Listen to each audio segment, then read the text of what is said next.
I'm beating every N64 game, and I mean all of them. The twist is, the next game I play is randomly selected, so I have no clue what's coming next. This is the journey to beating every N64 game.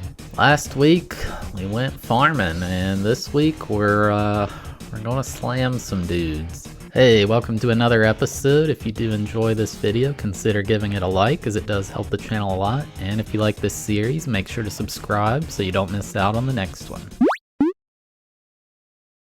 Game number 17, WWF Warzone, released in 1998. This game was developed by Iguana West and published by Acclaim. We got our first wrestling game here. There's not too many of them on the N64, but they're there for sure. I'm not really into watching wrestling at all, but the games themselves, they can be kind of fun. So the first thing I noticed is this game offers a Create a Wrestler feature, so obviously I jumped right into that first. Create a Wrestler is pretty basic for the most part. You can change their physical features in a few basic ways. The color system allows you to choose from a full range of RGB colors, which is nice. And then there's a lot of things you can do with the clothes and accessories. It probably would have been pretty cool back in the day, but compared to modern creators, it's a little lacking. After a bit of playing around with the creator, I came up with the perfect wrestler.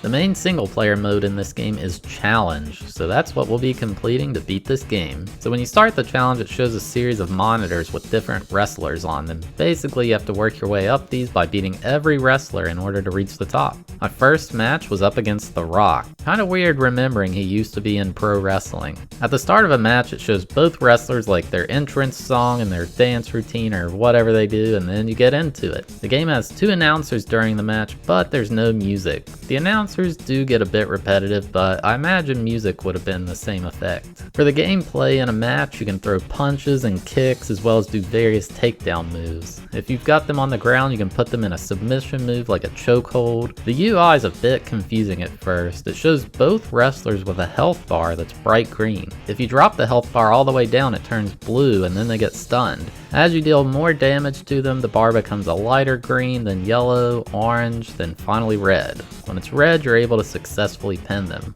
Pinning or submitting the opponent for 3 seconds is the only way to win. Well, at least for a standard match. More on that later. To be honest, in this first match, I had absolutely no clue what I was doing. I was kind of button mashed the entire time. But I guess it was good enough because The Rock got pinned after about 8 minutes. 1, 2, 3. Boom! Let's go. My next match was up against Bret Hart. I decided I should try to actually figure out how to play this game rather than just button mash, so I checked the moves list. And man, this game's controls are wild. You have to do all these crazy fighting game combos to do any kind of moves. I guess the idea is wrestling is similar to a fighting game, so they wanted to do it that way. I don't know. I personally wasn't really a fan of it. The match with Bret Hart was, not going so well. I just kept getting slammed over and over again with nothing I could do. I got pinned in under 5 minutes. So after losing, you get dropped down to the beginning of the row of monitors you were on. Since I didn't really have anywhere to go, it just made me fight Bret Hart again. I managed to beat him this time, then the game did something weird. It showed The Rock hitting a punching bag and he challenged me to a grudge match. These can happen randomly by anyone you've previously beaten. The grudge match is a bit different in that there's a bunch of items on the ground to use as weapons. These deal a ton of damage and I guess they're legal to use, I don't know. The match was coming down to the wire with both of our health bars in the red. I knocked The Rock down with a CRT and tried to pin him, but this is where I realized it wasn't all about who deals the most damage. Even though his health was red, he easily escaped from my pin because the crowd was cheering for him. He was able to use this to his advantage and beat me. What's so frustrating about these grudge matches is that you're being challenged by someone ranked lower than you. So if you lose, you get dropped all the way back to the beginning and have to start all over. But if you win, you gain absolutely nothing because they were ranked lower than you. You have everything to lose and nothing to gain. The next attempt, I had a pretty good run going. I was in the second row of monitors and I was up against Kane. The match was getting pretty heated and Kane chokeslammed me. Not sure how he's strong enough to lift my character up, but whatever. But I did manage to turn it around and pin Kane after a tough back and forth battle. Things were looking good, but then it happened again. The Rock was there punching that bag and he challenged me to another grudge match. This time it was a cage match instead of one with weapons. Cage matches work a lot different in that you can't pin the other guy. The only way to win is escape the cage by climbing out. Of course, I didn't know this when I first got into this because I didn't know anything about wrestling. Things weren't going so hot, and then The Rock hit me with the DDT. That's when he started climbing and there was nothing I could do. Also, man, that close-up on The Rock really shows they nailed his appearance. Oh my god. Dude, that looks just like him. So with a grudge match, it was all back to the start all over again. With loss after loss over and over again, I knew something had to change if I wanted to beat this game. The main thing holding me back was the crowd. If the crowd starts cheering for the other wrestler, they basically get a huge buff to all their stats. It becomes near impossible to turn it around. The crowd will start booing you if you repeat the same moves too often, and they're less likely to cheer for you if you're losing. It just kind of snowballs out of control, you know? So I went back to the Creator Wrestler to adjust my stats. Charisma is key here. I absolutely needed to have it maxed out so the crowd would be on my side. With maxing Charisma, I had to lower something in return, so I lowered my speed all the way down. So armed with my new stats, I went back to the challenge with a fresh perspective. First match was up against Goldust, and wow, this was way different. Less than a minute in, I landed a suplex or something on him and the crowd already started cheering for me. Player one! Player one! Ah. It's music to my ears. With the crowd cheering for you, you deal more damage, take less damage, and you're more likely to win a grapple scenario. Goldust didn't stand a chance. The fans loved me and my giant overalls. It was an easy win. The crowd goes crazy. I could get in there and wrestle. Yeah, I think having charisma up is good, because with the crowd on your side, you're super OP. Next up was against Farouk, whoever the heck that is. Once again, the crowd just absolutely loved me. They would cheer for me, stop for a few seconds, then start cheering for me again. And the fans go nuts. I almost want to start chanting myself. This seemed like a completely overpowered strat, and I was all in on rolling with it. Things were finally starting to look up as I had yet another super easy win, pinning him in under 5 minutes. Then I was up against Ahmed, and man, this guy got absolutely destroyed. I barely lost any health and I pinned him easy. You could get in there and wrestle with fans like these. Player one is unrelenting. If he keeps Man, yeah, okay.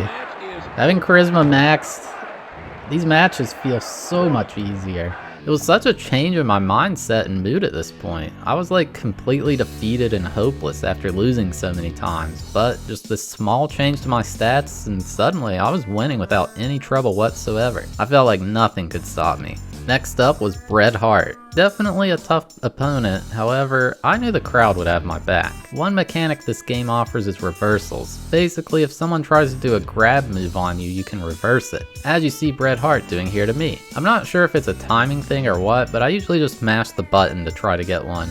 Main point here is that if the crowd's cheering for you, you'll basically never get reversed. Bret Hart didn't stand a chance, another easy pin for player one. Just when I was at my absolute peak, thinking nothing could stop me, the game reminded me that it could all come crashing down in an instant. Farouk was apparently not satisfied with the result of our previous encounter, so he challenged me to a grudge match. I was suddenly feeling a bit uneasy again, knowing I could just lose this one match and be dropped all the way back. Thankfully that never happened, cause man, I sure gave Farouk a reason to never challenge me again. He got destroyed.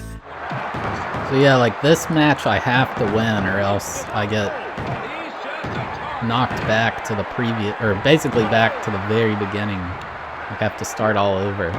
Now even the grudge matches felt like safe bets. Player one was going for the title. Next up was The Rock, who must have heard how I'd been dominating so much because he was acting like a little baby all match. Easiest pin of my life. Then we were up against Owen Hart. If you're a wrestling fan, this might be kinda shocking to you. But remember, this game is from 1998 when he was still alive. I'll admit, he put up the toughest fight of all, nailing a clutch reversal against me early on to get the crowd on his side. Despite my good looks and charming charisma, he still had them chanting his name. I couldn't believe it. But in the end, it didn't matter because I'm player one. Another wrestler pinned. Next up was the British Bulldog. I was feeling great as usual, however, something was wrong. He just kept slamming me and doing it over and over. At one point, my health was in the yellow while his was still green. Even when the crowd was cheering for me, he was still just slamming me over and over again.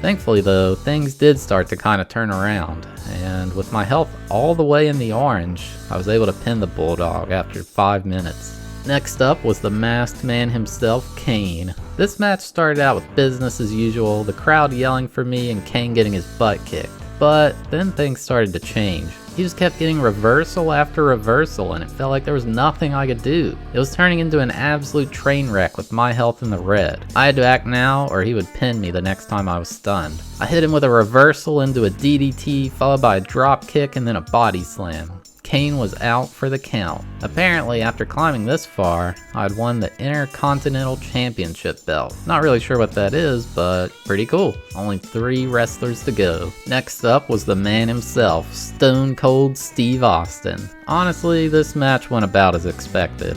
Other than him climbing up on the top ropes and literally stomping my chest, he was no match for player 1. Another easy win. Next up was Shamrock.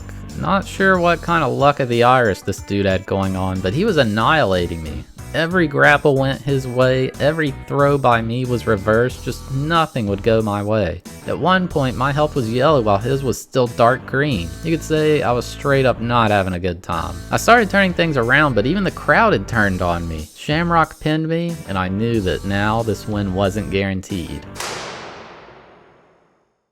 Just when I was feeling down, I started to feel even worse. Owen Hart challenged me to a grudge match in the cage. Reminder that in a cage match, you can't pin the other guy. The only way to win is to escape. The game won't let you climb out of the cage until you drop the other wrestler's health to red. Things were going pretty smoothly and I finally got him to red health. Then I realized I had a big problem. Remember how I had to lower my speed to raise my charisma? Well, that's about to come back to bite me here. Speed is the stat that determines how long it takes you to climb out of the cage. My dude takes like 10 years to climb out, and it's just so slow, but thankfully it was barely quick enough to escape, with Owen Hart shaking the cage just as I jumped off. To my surprise, I didn't actually drop down any positions. I thought for sure I'd fall down multiple ranks. Maybe because I had that Intercontinental belt? I don't know. But we got our rematch with Shamrock, and this time things were a bit different. He kinda got wrecked, and I pinned him in 4 minutes. Then it happened again. Now Stone Cold wanted a grudge match with me, and it was a cage match again. Things progressed a little bit rough. Both of our health bars were low, but I got his to the red first. I went for my escape and I was in the clear. Or so I thought. Even though I started the process of climbing down, Stone Cold shook the cage and it brought me back down, like it looked like I was home free. Then he immediately reversed my move and climbed out. I was beyond frustrated. I couldn't believe it. I dropped down 2 ranks and had to fight Shamrock again. He got absolutely owned, and then guess what? Kane wanted a grudge match. I just couldn't catch a break, dude. And of course, it was a cage match too. My low speed was really starting to get me. He just kept bringing me down from the cage, but thankfully I barely managed to escape with no time left, because my health was also in the red. He was about to make his escape. Apparently Stone Cold won a match or something, so we were fighting Thrasher instead of him. Thrasher got absolutely destroyed. I pinned him in just a couple minutes. Of course though, before my title match, the British Bulldog wanted a grudge match. Thankfully, this was not a cage match. I was so fed up with these cage matches that I decided to hit him with a ding dong in his ding dong. Target now.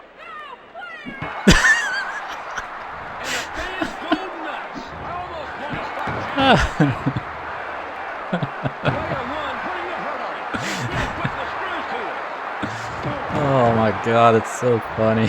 Thankfully, I got out of this grudge match safely. Finally, it was time for the WrestleMania World Championship title match with Player 1 versus Stone Cold Steve Austin. If this were a real wrestling title match, the crowd probably would have been pretty mad, because Stone Cold got absolutely dominated, and Player 1 had taken home the World Championship title belt. It shows like a cutscene with your wrestler celebrating and a ring girl carrying around the belt, and yeah, that's pretty much it. The credits are just excessive accessible in the options without even having to play the game, I think. So there you have it, my journey to beating WWF Warzone. To be honest, this game was mediocre at best. It just wasn't that fun. It might be more fun playing multiplayer with your friends, as playing against the computer over and over got really repetitive. But that's not the only problem. The way you do moves with the crazy fighting game combos is just not that enjoyable. It's like way too complex for a wrestling game. Other games do these in a much simpler and more enjoyable way, like WCW. I really think they kind of missed the mark on that one. I gave it a 3 out of 10 for enjoyability and a 6 out of 10 for difficulty, as those grudge matches can really screw you over. But yeah, if you made it this far, thank you so much for watching. I really appreciate it. If you did enjoy the video, consider giving it a like, as it does help the channel a lot. And if you like this series, make sure to subscribe so you don't miss out on the next one. But yeah, thanks for watching, and here is a sneak peek at what is coming next. We have every game on here except for the Japanese exclusives. I don't have them yet. I need my new model of the EverDrive first. But you see things on here like next WWF game. For instance, we drew one of these earlier, and it was Warzone. So the next one, whenever we draw it, would be Attitude. So that's to make sure if we get a series of games, we play them in order. So for instance, Zelda. We will play Ocarina of Time before Majora's Mask. Anyway, we have 290 games on the list. What do we get? 252. That is Tony Hawk. Heck yeah. All right.